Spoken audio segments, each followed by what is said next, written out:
गरज नसताना त्यांनी ती वापरली आणि आपल्या स्वतःच्या पारंपरिक ज्या परंपरा त्यांच्या चालू असतात, ज्या प्रांतसमयी संघाच्या महात्मा गांधी, सरदार वल्लभभाई पटेल, डॉक्टर बाबासाहेब आंबेडकर या सर्व महापुरुषांनी टिपू सुलतान विषयी गौरवोद्गार काढलेले आहेत.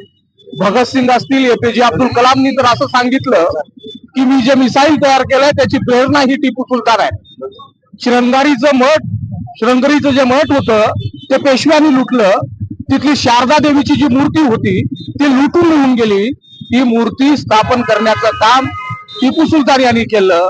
त्या दिवसापासून ते आज ताग आहेत.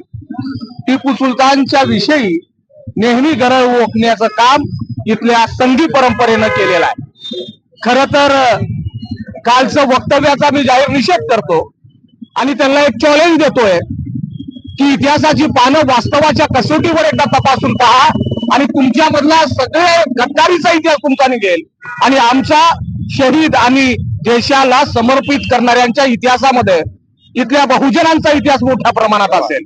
5000 वर्षापासून जे छळलं गेलं होतं, ज्या दलित, आदिवासी, पीडित, वंचित समाजाला तुम्ही अन्यायाच्या कसोटीवर नेहमी पराजित करून ठेवलं होतात, त्यांना मुक्ती देण्याचं काम टिपू सुलतान सारख्या हजारो लोकांनी इथल्या भूमिपुत्रांनी केलेलं आहे. आणि त्या भूमिपुत्राच्या विषयी तुम्ही जे अनुद्गार काढलेले आहेत त्याचा मी एक भारतीय म्हणून, एक शहीद टिपू सुलतान यांचा प्रेमी म्हणून, अनुयायी म्हणून मी तुमच्या त्या वक्तव्याचा जाहीर निषेध करतो.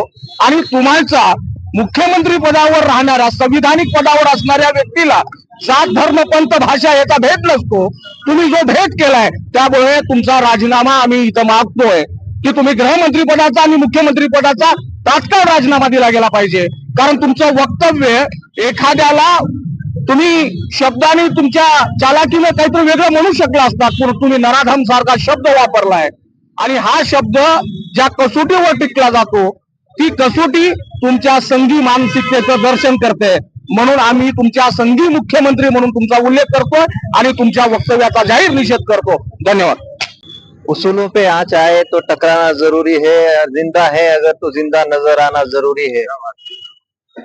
आज यहाँ पर आप देखेंगे कि सभी धर्म के हमारे हिंदू भाई भी हमारे साथ में खड़े हैं और मुख्यमंत्री महोदय ने जो कल हजरत शहीद टीपू सुल्तान इनके ऊपर एक अशोभनीय वक्तव्य किया है, जिसकी वजह से पूरे महाराष्ट्र में एक संताप की लाट है।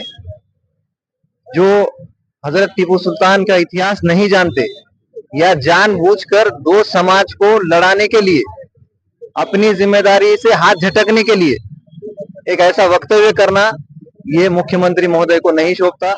इसका निषेध करने के लिए आज लातूर में यहाँ पे एक निषेध सभा आयोजित की गई थी।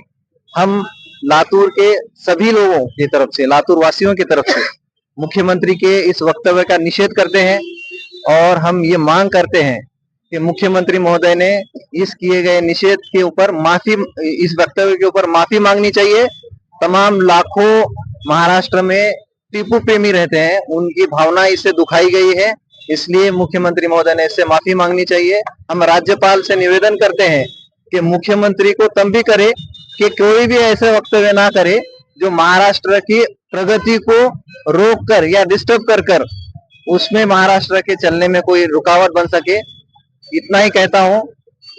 हजरत टीपू सुल्तान जिंदाबाद थे, जिंदाबाद है, जिंदाबाद रहेंगे।